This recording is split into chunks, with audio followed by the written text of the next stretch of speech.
প্রিয় দর্শক, মৃত্যুর পর হিন্দুদের প্রথম প্রশ্ন কি হবে? তাদেরকে আগুনে দাহ করার ফলে তাদের রুহের কি ঘটে? এছাড়াও জানবো মৃত্যুর পর তাদের সাথে ফেরেশতা কি করে। এছাড়াও আপনি কি কখনো ভেবে দেখেছেন, মানুষ যখন শেষ নিঃশ্বাস ফেলে, চোখ দুটো বন্ধ হয়ে যায় এবং চারিপাশের সব শব্দ মিলিয়ে যেতে থাকে, ঠিক সেই মুহূর্তের পর কি ঘটে? দুনিয়ার আলো, হাসি, কান্না সবকিছু পিছনে পড়ে যায়, আর মানুষ এক অদ্ভুত অজানা যাত্রায় প্রবেশ করে। পরিবার শোক করে, শেষ কৃত্যের ব্যবস্থা করে, কেউ কাঁধে নিয়ে চলে, কেউ আগুনে দাহ করে, কেউ ফুল দেয়, কেউ কুম্ভেরা রাস্ত্র ফেলে। কিন্তু মানুষ এসবের কিছুই আর শুনতে পায় না, কারণ সে ইতিমধ্যেই পা বাড়িয়ে ফেলেছে এমন এক জগতে যার কোনো ব্যাখ্যা আমাদের দুনিয়ার বিজ্ঞান, যুক্তি বা দর্শন দিতে পারে না। আর সেই জগতের নাম হলো বারজাখ, যা দুনিয়া আর পরকালের মাঝের এক অদৃশ্য দরজা। আমরা দুনিয়ার চোখে দেখি হিন্দুদের দাহ করা হয়, আগুনে পুড়িয়ে ছাই করা হয়, আর আমরা ভাবি তাহলে কি তাদের কবর নেই? তারা কি ফেরেশতাদের প্রশ্নের মুখোমুখি হবে না? বাস্তবতা হলো, দুনিয়ার কবর আর আখেরাত বা পরকালের কবর এক জিনিস নয়।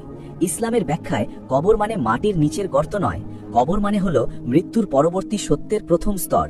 মাটিতে কবর এই জন্যই দেওয়া হয় কারণ শরীরটাকে সম্মান জানানোর জন্য এটা একটা ব্যবস্থা মাত্র। না হলে তো মুসলিমদের ভিতরে অনেকে আগুনে পুড়ে মারা যান, সমুদ্রের পানিতে ডুবে মারা যান, অথবা হিংস্র পশুতে খেয়ে ফেলে, তখন সে সেই পশুর পেটের ভিতরে থাকে। তো এখানে দেহকে দাহ করা বা কবর দেওয়া এটা একটা মাধ্যম মাত্র, পৃথিবী থেকে বারজাখ জগতে পৌঁছে দেওয়ার জন্য। সুতরাং প্রশ্নের উত্তর দেহকে নয়, তার আত্মাকে দিতে হবে। সেই আত্মাকে বিচারকের সামনে দাঁড়াতে হবে, আর সেই বিচারক দুজন, মুনকর ও নাকির নামের ভয়ঙ্কর ফেরেশতা, যাদের রূপ দুনিয়ার কোনো চলচ্চিত্র, কোনো গল্প, কোনো কল্পনাও পুরোপুরি ধারণা করতে পারেনি।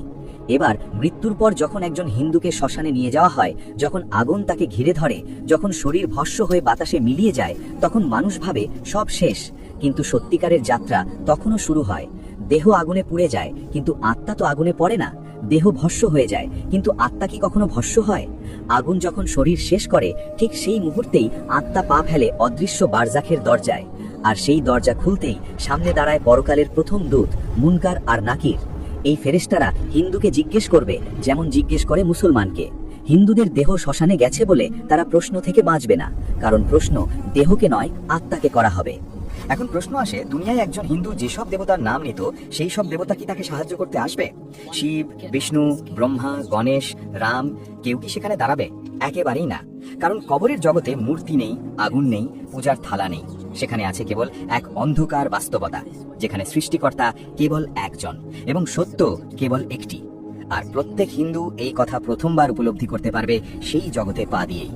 তখন সে বুঝতে পারবে দুনিয়ার ধর্ম, রীতি, পরিবার, বংশ প্রচলিত বিশ্বাস কবরের দরজায় এসে সব শেষ। এখানে দাঁড়িয়ে আছে সত্যের জগৎ, যেখানে মুখে বলা কথা নয়, বরং হৃদয়ে থাকা সত্যই উচ্চারিত হয়। মিথ্যা বলা যায় না, অভিনয় করা যায় না, মুখস্থ মন্ত্র ব্যবহার করা যায় না, শুধু আত্মার বাস্তব প্রকাশ পায়। মৃত্যুর কয়েক সেকেন্ড পরও একজন হিন্দুর সামনে সেই 3টি মহাপরীক্ষার দরজা খুলে যায়, যেগুলো মানব জাতির সবচেয়ে কঠিন জিজ্ঞাসাবাদ। তোমার সৃষ্টিকর্তাকে, তোমার ধর্ম কি ছিল, আর তোমাদের কাছে পাঠানো সেই ব্যক্তিকে তুমি কি বলেছিলে? সে হিন্দু হলে কি এই প্রশ্ন কম হবে, না সে দাহ হয়েছিল বলে কি এই প্রশ্ন বন্ধ হবে? কারণ আখিরাতের আইন দুনিয়ার রীতি দেখে না। মৃত্যুর পর মানুষের মুখোশ খুলে যায়, তার আসল বিশ্বাস বের হয়ে আসে। তখন এটাই সেই রহস্যময় মুহূর্ত যেখানে একজন হিন্দু দুনিয়ার সবচেয়ে বড় সত্যটি প্রথমবারের মতো চোখের সামনে দেখতে পায়। সৃষ্টিকর্তা একজন, এবং মৃত্যুর পরবর্তী জগতের সত্য ব্যতীত কিছুই টিকে থাকে না। আজকের আমাদের ভিডিওর প্রধান টপিক হলো, একজন মুসলিম যেমন বিশ্বাস করে মৃত্যুর পর তাকে 3টি প্রশ্নের উত্তর দিতে হবে, তাহলে কি সেই একই প্রশ্ন হিন্দুদেরকেও করা হবে? আর যদি করা হয়, তাহলে সেই প্রশ্নগুলো কি কি হবে, আর তার উত্তর বা কি হবে? জানবো এই সব কিছু আজকের এই খুব সুন্দর ভিডিওতে। আপনি শুধুমাত্র ভিডিওটিতে একটি ছোট্ট লাইক করে আমাদের সঙ্গে শেষ পর্যন্ত জুড়ে থাকুন। মৃত্যুর পর যখন একজন হিন্দুর আত্মা বারজাগার জগতে পৌঁছে যায়, তখন সে প্রথমবারের মতো উপলব্ধি করে যে দুনিয়ার জীবন আসলে চোখে দেখা পৃথিবী নয়। এটা ছিল পরীক্ষার একটি ক্ষুদ্র অধ্যায় মাত্র। সেখানে বিশ্বাস ছিল পরিবার ভিত্তিক, সংস্কৃতি ভিত্তিক, সমাজ ভিত্তিক। কিন্তু মৃত্যু পরবর্তী জগতে বিশ্বাস আর সমাজের দেওয়ালে আটকে থাকে না, সত্য পুরো নগ্ন হয়ে সামনে দাঁড়ায়। আর এই সত্যের সামনে দাঁড়িয়ে একজন হিন্দুর আত্মা প্রথমবার বুঝতে পারে, যাদের সে দেবতা বলতো, যাদের জন্য আজীবন পূজা করে এসেছে, যাদের নামে মন্ত্র পড়েছে, যাদের জন্য উৎসব করেছে, যাদের জন্য গঙ্গায় ডুব দিয়েছে, এদের কেউই তার সামনে উপস্থিত নেই। তারা কেউ তাকে চিনতে পারে না, কেউ তাকে ডাকতে পারে না, কেউ তাকে রক্ষা করতে পারে না। বারজাখের দরজায় দাঁড়ানো মুহূর্তে সে অনুভব করে সত্যিকারের স্রষ্টা কেবলমাত্র একজনই, একমাত্র রব শুধু একজনই ছিলেন। কিন্তু সে দুনিয়ার ভিড়ে সেই সত্যকে খুঁজে পায়নি বা খুঁজতে চায়নি। মুনকার নাকির ফেরেশতারা যখন তাকে জিজ্ঞেস করে, তোমার সৃষ্টিকর্তাকে, এই প্রশ্ন শুধু একটি প্রশ্ন নয়, বরং পুরো জীবনের সারসংক্ষেপ। দুনিয়ায় একজন হিন্দু এই প্রশ্নের জন্য প্রস্তুত নেয় না। কারণ তাকে কখনো এই প্রশ্ন শেখানো হয়নি। সে ছোটবেলা থেকে শুনেছে ঈশ্বর অনেক রূপে আসেন। ঈশ্বর কখনো রাগী, কখনো দয়ালু, কখনো যোদ্ধা, কখনো শান্ত। দুনিয়ার ধর্মগ্রন্থগুলো তাকে শিখিয়েছে ঈশ্বর বহু রূপে প্রকাশ পান। কিন্তু মৃত্যুর পরে বারজাকে দাঁড়িয়ে সে প্রথম দেখল সৃষ্টিকর্তা কখনোই বহু হতে পারে না। না তাকে কেউ জন্ম দিয়েছে, না তাকে কেউ সৃষ্টি করেছে। তিনি অশেষ, তিনি এক, তিনি অদ্বিতীয়। তখন তার ভিতরে এক প্রবল ধাক্কা আসে। সে যত কিছু বিশ্বাস করত সবকিছু এক মুহূর্তে তছনছ হয়ে যায়। একজন হিন্দু যদি সত্যকে কখনো না শুনে থাকে, আল্লাহ তাকে কঠোরতার মাধ্যমে ধরা দেন না, কারণ সত্যের আলো কখনো তার ঘরের দরজায় পৌঁছায়নি। কিন্তু যারা সত্য শুনেছিল, বারবার শুনেছিল, মুসলমানদের বন্ধু ছিল, কোরআনের আয়াত শুনেছিল, তাওহীদের কথাও শুনেছিল, কিন্তু সমাজের ভয়ে, সম্পর্কের ভয়ে, অহংকার এটা মানেনি, এরপর দ্বিতীয় প্রশ্ন হবে, তোমার ধর্ম কি ছিল? বারজাকের অন্ধকারে দাঁড়িয়ে একজন হিন্দু বুঝতে পারে ধর্মের নাম বলার কোনো মানেই নেই। দুনিয়ায় সে হিন্দু ছিল, সে জানে, কিন্তু বারজাকে ধর্মের পরিচয় নয়, সত্যের পরিচয় বিচার হয়। যদি সে দুনিয়ায় সত্যকে খোঁজার চেষ্টা করে থাকে, যদি সে প্রশ্ন করত, যদি সে জানতে চাইত, যদি সে সত্য অনুসন্ধান করত, তাহলে আল্লাহ তাকে করুণার চোখে দেখেন। কিন্তু যারা ধর্মকে শুধু পারিবারিক উত্তরাধিকার মনে করেছে, ধর্মকে কখনো সত্যের দৃষ্টিতে বিচার করেনি, তাদের সামনে ধর্মের নাম কোনো কাজে আসে না। কারণ বারজাকে ধর্ম নয়, সত্যই ধর্ম। তৃতীয় প্রশ্ন, তোমার কাছে পাঠানো সেই মানুষ সম্পর্কে তুমি কি বলেছিলে? এটি প্রফেট মুহাম্মদ সাল্লাল্লাহু আলাইহি ওয়াসাল্লাম সম্পর্কে বলা হচ্ছে। এবার একজন হিন্দু যদি পয়গম্বর হযরত মুহাম্মদ সাল্লাল্লাহু আলাইহি ওয়াসাল্লাম সম্পর্কে কখনো না শুনে থাকে, তাহলে সে দোষী হবে না। তখন তার কাজ শুধুমাত্র একটি প্রশ্ন থাকবে, যে সে কি এক সৃষ্টিকর্তায় বিশ্বাসী, না অধিক সৃষ্টিকর্তায় বিশ্বাসী। আর তার জন্য এই প্রশ্ন সহজ হয়ে যায়, কারণ সে বিভ্রান্তি বা ঘৃণা থেকে ভুল শোনেনি, সে সত্য জানতই না। কিন্তু যেই হিন্দু রাসূলের নাম শুনেছে, ইসলাম সম্পর্কে জেনেছে, সত্যের গন্ধ পেয়েছে, সেটা যদি সে মানতে প্রস্তুত না হয়, তাহলে বলে তার আত্মার সামনে সেই মুহূর্তটি অত্যন্ত ভয়ঙ্কর হয়ে দাঁড়ায়। তখন তার হৃদয় জ্বলে ওঠে, কারণ সে জানে সে সত্যকে অস্বীকার করেছিল এবং এখন আর কিছুই করার নেই। এই পুরো বারজাকের বাস্তবতা হিন্দুদের কাছে নতুন ও অচেনা, অজেনা ও ভয়ঙ্কর। দুনিয়ায় তাদের শেখানো হয়েছে মৃত্যুর পর আত্মার নতুন দেহে জন্ম নেয়, পুনর্জন্ম হয়, কর্মফল অনুযায়ী জন্ম পরিবর্তন হয়। কিন্তু আত্মা বারজাকে পৌঁছার পর সে বুঝতে পারে মানুষের জীবন একটাই, পরীক্ষা একটাই, বিচার একটাই। এখানে কোনো পুনর্জন্ম নেই, কোনো পুনরায় সুযোগ নেই, কোনো ফিরে যাওয়ার সুযোগও নেই। দুনিয়ার সব গল্প, রীতি, ধারণা, পৌরাণিক ব্যাখ্যা সবই হাওয়ার মতো মিলিয়ে যায়। তখন থাকে শুধু সৃষ্টিকর্তা, প্রশ্ন আর তার আত্মার সত্য। মৃত্যুর পর হিন্দুদের আত্মা আরও একটি বিষয় খুব গভীরভাবে উপলব্ধি করে, দুনিয়ায় সৎ কাজগুলো হারায় না। একজন হিন্দু যদি দয়া করে থাকে, অন্যায় না করে থাকে, মানুষকে কষ্ট না দিয়ে থাকে, তাহলে আল্লাহ তার সৎ কাজগুলো নষ্ট করেন না। তাদের উপর করুণা বর্ষিত হয়, তাদের বারজাক অন্ধকারে পরিণত হয় না, বরং আল্লাহ তাদের জন্য একটি প্রশস্ত দরজা খুলে দেন, যেখানে শান্তির সুবাস প্রবেশ করে। কারণ আল্লাহর ন্যায় বিচার জন্ম ধর্ম দেখে হয় না, হয় মানুষের হৃদয়ের সত্য দেখে। কিন্তু সেই শান্তি শুধু তাদের জন্যে যারা জানতো না, যারা ভুল ধর্মে জন্ম নিলেও সত্য খোঁজার চেষ্টা করেনি বলে অপরাধী নয়।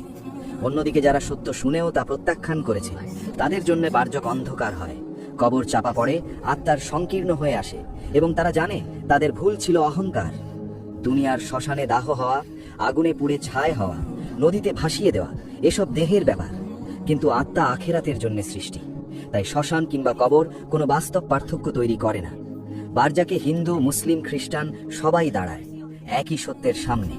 সৃষ্টিকর্তা একজন, তার প্রশ্ন তিনটি, আর তার বিচার পরিপূর্ণ ন্যায়ের বিচার। এবার মৃত্যুর পর যখন একজন হিন্দুর আত্মা দুনিয়ার সব পরিচয় ছেড়ে বারজাকের জগতে প্রবেশ করে, তখন সে প্রথমবার উপলব্ধি করে যে জীবনের আসল সত্য কোনো সমাজ, পরিবার বা লোকাচার ভিতরে সীমাবদ্ধ ছিল না। সত্য ছিল আরো বৃহৎ, আরো বুদ্ধিবৃত্তিক, আরো সার্বজনীন। সেখানে তার সামনে দাঁড়িয়ে থাকে না কোনো মন্দির, কোনো পুরাণ, কোনো দেবতার রূপ। সেখানে দাঁড়িয়ে থাকে কেবল সৃষ্টিকর্তার বাস্তবতা এবং তার ন্যায় বিচার। যে হিন্দু সত্য জানতো না, কখনো সঠিক তথ্য পায়নি, আল্লাহ তাকে ন্যায্য পরীক্ষার মাধ্যমে বিচার করেন, কারণ অজ্ঞতার ওপর কখনো শাস্তি আসে না। কিন্তু যে হিন্দু সত্য সম্পর্কে শুনেছে, চিনেছে, উপলব্ধি করেছে, তবুও সমাজ, সংস্কৃতি, পারিবারিক বিশ্বাস বা অহংকারের কারণে সত্য এড়িয়ে গিয়েছে, সে আত্মা তখন ভীষণ অনুশোচনা অনুভব করে, কারণ সত্য তার কাছে পৌঁছেছিল কিন্তু সে গ্রহণ করেনি। এটাই পরকালের সবচেয়ে বড় শিক্ষা।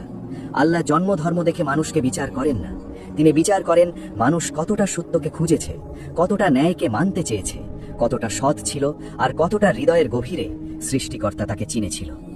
অনেকে হিন্দু ভাই হয়তো প্রশ্ন করবেন, আল্লাহ তাকে কেন মুসলমান করে পাঠাননি? তাহলে তাকে এত খোঁজাখুঁজি করতে হতো না সৃষ্টিকর্তার বিষয়ে? তাহলে দেখেন, ইসলাম ধর্মে জন্ম নিয়েও অনেকে নাস্তিক হয়ে মারা যাচ্ছে। সুতরাং আপনি কোন ধর্মে জন্মেছেন সেটা বড় কথা নয়, বড় কথা হচ্ছে আপনি কতটা সত্যবাদী এবং আপনি কতটা সত্যের অনুসন্ধানে ছিলেন। একটা কথা সবসময় মনে রাখবেন, যদি আপনার মন সৎ হয়, যদি আপনার চরিত্র সঠিক থাকে, যদি আপনার হাত অন্যায় থেকে বিরত থাকে, তাহলে আপনাকে কখনোই আল্লাহ তাআলা বা আপনার সৃষ্টিকর্তা জাহান্নামের আগুনে নিক্ষেপ করবেন না। পরকালের জিজ্ঞাসাবাদ মানুষকে আরেকটি গভীর চিন্তার দিকে নিয়ে যায়। সৃষ্টিকর্তা কি সত্যি মানুষের রূপে অবতার নিতে পারেন? পৃথিবীর বুদ্ধিমান কোনো মনই সহজে বোঝে যে যিনি এই মহাবিশ্ব সৃষ্টি করেছেন, যিনি নক্ষত্রকে পথ দেখান, যিনি মহাকাশের অগণিত গ্যালাক্সিকে এক নিখুঁত সূত্রে ঘরান, যিনি বৃষ্টি, বাতাস, আলো ও সময়কে এক আদেশে চালনা করেন, তিনি কি সত্যি মানুষের মতো একটি দেহে সীমাবদ্ধ হয়ে আসবেন? মানুষের দেহ ক্ষণস্থায়ী, দুর্বল, ক্ষুধার্ত, আহত হতে পারে, চিন্তায় বিভ্রান্ত হতে পারে। সৃষ্টিকর্তা কি এইসব দুর্বলতার ভিতরে নিজেকে বন্দী করবেন? যদি ঈশ্বর মানুষের রূপে জন্ম নেন, তাহলে জন্মের আগের সময় তিনি কোথায় ছিলেন? যদি তিনি মানুষের মতো ঘুমান, তখন মহাবিশ্বের নিয়ন্ত্রণ কে করবে? যদি কেউ তাকে আঘাত করতে পারে, তাহলে তিনি সর্বশক্তিমান কিভাবে? অসীম শক্তির অধিকারী কি কখনো সীমাবদ্ধ দেহে আবদ্ধ হতে পারেন? এই প্রশ্নগুলো কাউকে আঘাত করার জন্য নয়, সত্য সন্ধানী মনকে চিন্তা করার সুযোগ দেওয়ার জন্য। কারণ সত্য কখনো মানুষের সাথে সংঘর্ষে যায় না, সত্য মানুষের বিবেককে জাগিয়ে তোলে। মৃত্যুর পরের অদৃশ্য স্তর মানুষকে সবচেয়ে গুরুত্বপূর্ণ এই উপলব্ধিটি দেয়, সৃষ্টিকর্তা কখনো রূপের খাঁচায় আবদ্ধ হন না। তিনি ছিলেন, আছেন এবং একমাত্র তিনি আছেন। আর তার সামনে দাঁড়িয়ে মানুষের কোনো মূর্তি, কোনো রীতি, কোনো প্রতীক, কোনো কাহিনী কোনো দিনও কাজে আসে না। আসে শুধু একটি জিনিস, হৃদয়ের ভিতরে থাকা সত্য। আর এই সত্য কারোর জন্য বারজাকের শান্তি হয়ে আসে, আর কারোর জন্য অন্ধকার। জীবন ক্ষণিকের, কিন্তু সিদ্ধান্তের মূল চিরস্থায়ী। তাই একজন শিক্ষিত এবং চিন্তাশীল মানুষ হিসেবে আমি আমার প্রতিটি হিন্দু ভাইয়ের প্রতি সম্মানের সাথে শুধু একটি কথা রেখে যেতে চাই, ভাই, সত্য কোনো ধর্মের বিরুদ্ধে নয়। সত্য শুধু সেই স্রষ্টার দিকে নির্দেশ করে যিনি এক এবং যিনি নিজেই নিজের মতো সম্পূর্ণ। পৃথিবীতে একবার, শুধু একবার, কোনো পক্ষপাত বা ভয় ছাড়া সত্যকে চেনার চেষ্টা করুন। আপনি যদি সত্যকে খুঁজে দেখেন, আপনার কোনো ক্ষতি হবে না, বরং আপনি আরো শক্তিশালী, আরো জ্ঞানী এবং আরো মুক্ত হবেন। আর যদি সত্যকে এড়িয়ে যান, তাহলে তার দায় আপনাকে নিতে হবে। জীবন ক্ষণিকের, কিন্তু সিদ্ধান্তের প্রতিধ্বনি অনন্তকাল ধরে শোনা যায়।